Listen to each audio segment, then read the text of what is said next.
সেলফিকে একটি মানসিক ভারসাম্যহীন বিষয় বলে ঘোষণা করেছে আমেরিকান সাইকিয়াট্রিক অ্যাসোসিয়েশন।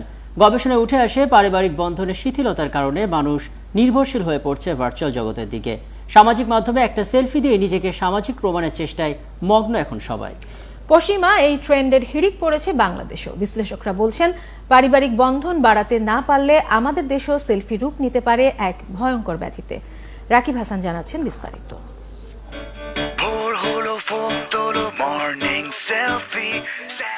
ঘুম থেকে উঠেই একটা ক্লিক, সুনির্দিষ্ট কোনো অর্থ না থাকলেও তার নাম সেলফি।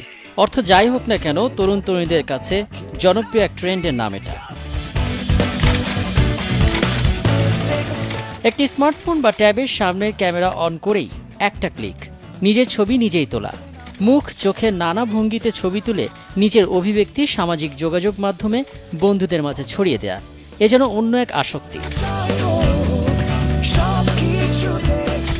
শুধু তরুণদের মাঝেই না, সেলফির হাওয়া লেগেছে যুক্তরাষ্ট্রের প্রেসিডেন্ট বারাক ওবামা থেকে শুরু করে বিশ্বের সবচেয়ে বড় গণতান্ত্রিক রাষ্ট্র ভারতের প্রধানমন্ত্রী নরেন্দ্র মোদীর গায়ে।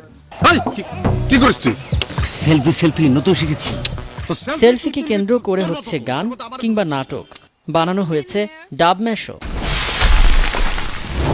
সব বয়সীরা যেন ভুগছে সেলফি জ্বরে, কেউ জেনে কেউ বা না জেনে।